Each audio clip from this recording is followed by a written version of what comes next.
Bullseye.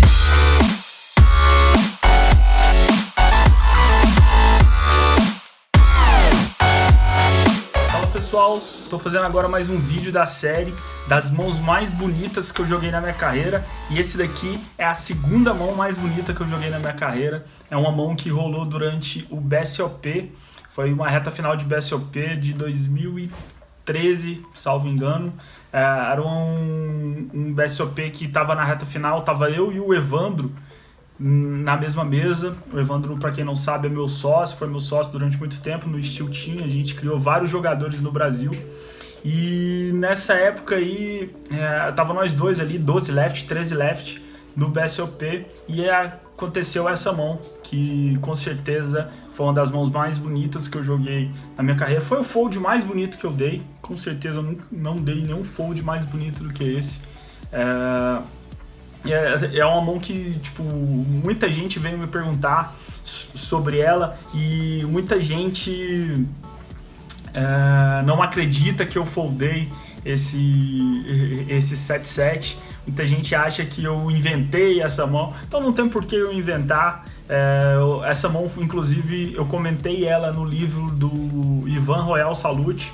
Então, se vocês quiserem ela também explicada de uma forma mais passo a passo, porque de cada situação, tem no livro do Ivan Royal Salute. Então vamos lá a esse fold do 7-7, fold muito lendário aí que aconteceu no BSOP, 12 left ali, 13 left pagando 200 mil reais pro primeiro, e rolou essa mão. Eu tô jogando ali com mais ou menos uns 60 blinds, o blind estava 12,24 mil e eu tinha 1,5 milhão mais ou menos. O Cássio Quiles, que é um jogador muito reconhecido, da raise do início da mesa para 48 mil fichas, mini raise, eu dou call. A mesa estava em 7-handed, então é praticamente cut-off, eu dei call do cut-off. O Piragibe Júnior deu call do small blind, e eu lembro que o big blind completou a mão também, então eram 4 pessoas na mão. O Cássio Quiles faz o board vem 7-8-3, board sonho, né? Acertei o segundo trinca. E o Cássio Quiles se beta para 83 mil fichas. Eu pago ali, né? Porque ainda tem mais 2 jogadores para agirem. E o Piragibe acaba anunciando o all-in de 1.500.000 fichas. Esse all-in é um all-in muito grande, é um all-in de 60 blinds, né? E ainda tem o Cássio Quiles. O Cássio Quiles fala primeiro que eu. O Piragibe deu all-in, o Big Blind Insta foldou, e o Cássio Quiles está pensando na mão ali se ele vai pagar ou não. Primeira coisa que a gente tem que fazer é estabelecer o range. E como eu sei que o Cássio Quiles é um jogador muito bom, ele ia fazer a mesma coisa do que eu faria. Então eu sei se o que ele estabeleceria de range. Então eu estou imaginando o que ele está imaginando, né? E nesse momento, vamos pensar com que mãos o Piragibe anunciaria ali. Como ele era o small blind, eu acho que a tendência maior é ele tribetar sempre, pelo menos os vala-vala mais. Então ele tribetaria vala-vala, dama-dama, rei-rei, as-as, né? Pode fletar ali o 9-9, pode fletar o 10-10, mas é mais remoto. Essas mãos têm uma tendência maior a acabar fletando, por estar jogando ali 7-handed, por estar jogando ali tipo um raise e um call. Então essas mãos tenderiam mais a tribetar, principalmente porque ele é small blind. Se ele pagar, vai dar odds pro big blind, tá pagando também. Então ele acaba, quando ele dá a win aí, tipo, que eu acho que ele mais tem na mão, são possíveis 2 pares, né? 7-8, ou 8-3, ou 7-3, que acabou fletando ali. Desse jeito, pensando assim, o que ele mais teria, muito difícil ele ter uma trinca também, né? Mas pode ser que caso exista, às vezes uma trinca de 3, mas eu acho que é muito remoto ele dar com a trinca de 3. Então seria mais esses 2 pares que está querendo proteger a equidade. Ocasionalmente ali, pode ser que exista também um 9-9, um 10-10, um vala-vala que acabou fletando do small blind. É uma opção remota. Mas eu acho que o que mais tem seria esses 2 pares. Pensando nisso e sabendo que o Cássio Quiles está fazendo o mesmo trabalho que eu estou fazendo, eu chego à conclusão que o Cássio Quiles sempre foldaria os overpairs, né? Não importa o overpair Cássio Aquiles estivesse ali. As, rei, dama, vala, vala, ele faria esse trabalho de estabelecer o range que o Piragibe chovaria nesse flop e saberia que a maior parte do range dele seria de 2 pares. Por isso, fold fácil para o Cássio de as, de rei, de dama.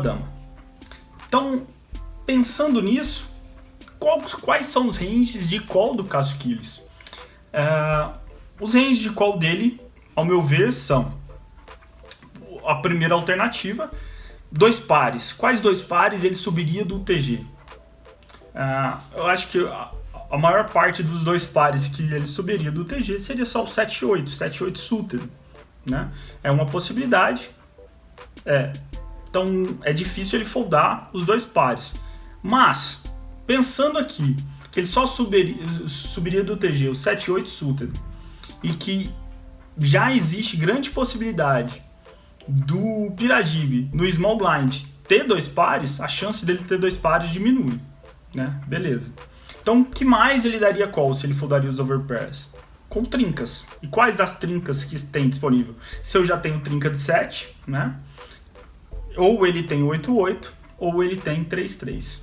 Então, basicamente, caso o Cássio Aquiles pague, eu fico numa situação onde eu estou ganhando se o Cássio Aquiles tiver 2 pares ou 3-3. Estou perdendo caso ele tenha 8-8.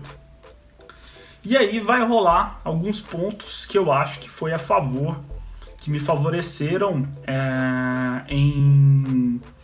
em acabar foldando essa mão, que acabou levando em conta algumas tells, e que ao vivo isso é muito importante e muito diferente do online. E um dos pontos primordiais foram o tempo de reação do Cássio Aquiles, né? Qual o tempo que ele vai demorar para reagir? Quanto tempo que ele vai dar call depois do Piragibe anunciar o all-in? E aí eu vou falar para vocês todas as atitudes que o Cássio Aquiles tomou quando o Piragibe anunciou o all-in. O Piragibe anunciou o all-in, o Cássio Aquiles pegou e perguntou para a dealer quantas fichas eram. A dealer começou a contar o pote, e aí o Cássio Aquiles pegou e falou, não precisa contar o pote inteiro. Eu quero saber quanto que ele tem mais ou menos. E aí a dealer começou, mais ou menos 1.500.000, mais ou menos 1.400.000. O Cássio Aquiles, que tinha 1.600.000, eram basicamente, essa mão era primeiro, segundo e terceiro em fichas, restando 13 ali, pagando 200.000. Então, quando o Cássio Aquiles viu que a dealer contou aproximadamente ali 1.500.000, 1.600.000, ele virou e falou assim, não precisa contar exato, quero saber mais ou menos, então 1,5 milhão, beleza. E aí, um dos fatores que favoreceram com que eu foldasse a mão foi o tempo de reação. Ele demorou muito pouco. Se ele demora mais, se ele fica preocupado com o que eu vou agir, existem grandes possibilidades dele ter 2 pares. Se ele não preocupa nem um pouco, as chances maiores é dele ter 3-3 ou 8-8. O 3-3, ele não vai foldar. Assim como o 7-8, ele pode não foldar. Mas ele ainda vai estar preocupado comigo que estou na mão. Por quê? Porque eu estou na mão, eu posso ter todas as trincas. Por que eu posso ter? Porque eu fletei pré-flop, paguei no flop, então todas as trincas podem estar no meu range. Como o meu range pode ser muito grande também, né? Pode ter um 10 e 9, que seriam 2 pontos, pode ter valete 10, posso ter tudo, inclusive as trincas. Mas, se ele tem a trinca, ou se ele tem os 2 pares, como o 7 e 8, pode ser que ele não folde, mas ele vai ficar muito preocupado com a minha ação, né? E quando o Piragibe deu all-in, a ação dele foi rápida. Ele perguntou quantas fichas eram, não se preocupou comigo, não se preocupou com como que eu reagiria, ele simplesmente ficou obcecado pelo fato do cara estar chovando 60 blinds e ele ter ali a melhor trinca do jogo, né? Pronto, já fiz o meu trabalho. Basicamente foi isso. Pronto, fiz o meu trabalho, vou conseguir dobrar o meu stack, porque eu tenho a melhor trinca no jogo e o cara anunciou um win de 65 blinds. E aí ele acaba decidindo tomar acaba dando call. Então ele pergunta pra Dilha quantas fichas tem mais ou menos. A Dilha fala, não, mais ou menos 1.500.000. Em menos, sei lá, de 10, 15 segundos, ele anuncia o call. Então, partindo do ponto que ele anunciou o call rápido, que ele não se preocupou comigo, que ele não se preocupou com o fato de eu ainda estar na mão, a possibilidade maior é que ele tenha trinca. E a possibilidade maior é que ele tenha a trinca de 8. Por que a possibilidade maior é que ele tenha a trinca de 8? Justamente por não ter notado nada em mim, não ter preocupado, como se eu ali não estivesse, né, ter tomado a decisão rápida. Por mais que o Casquilhos seja um jogador muito bom, um jogador muito experiente, é muito difícil, pessoal, você conseguir chegar nesse momento, numa reta final, tipo, depois do cara já ter anunciado all-in de 60 blinds e ainda se preocupar com a outra pessoa que está aí para agir. Inconscientemente, ele acaba tomando a decisão de uma forma rápida. Por mais que ele seja um ótimo jogador, e é como se ali ele já tivesse feito o trabalho dele, entendeu? Então, tipo, são minúcias assim que às vezes que possam te fazer uma grande diferença quando você está jogando ao vivo. O quão observador você é, o quanto que você está notando nos seus oponentes, o tempo de reação para cada situação, como eles agem quando eles têm valor e quando ele não tem, né? Então, pensando dessa maneira e pelo tempo que ele tomou a decisão ali, eu cheguei à conclusão que existia uma maior possibilidade dele ter o 8-8 e acabei decidindo foldar a segunda trinca da mesa, que era o 7-7. E claro, é um fold muito difícil de dar. Você tá foldando o segundo melhor jogo num board que é Rainbow, né? Mas é uma situação muito específica, num torneio muito específico, para uma ocasião muito específica. E claro, foi o maior fold da minha carreira. Foi com certeza uma das mãos mais difíceis que eu já joguei. E só consegui foldar também porque foi uma situação onde, tipo, um cara chovou 60 blinds, né? E se não fosse isso, provavelmente eu atolaria. Se eu tivesse só eu e o Casquilhos na mão, eu ia atolar, principalmente que no turn bateu um 3, né? Então é uma mão que eu fico muito feliz de ter foldado. E quando eu, tipo, vi o showdown, que o showdown do Casquilhos realmente era 8-8, comemorei, nossa, saí comemorando no salão e falei, pronto, agora ninguém me tira esse torneio, né? Isso foi 13 left. Moral da história, cai em 10 segundos. Mesmo foldando essa mão, não adiantou em nada. O Casquilhos foi o campeão do torneio, deram as fichas pro homem, o homem foi lá e ganhou o torneio.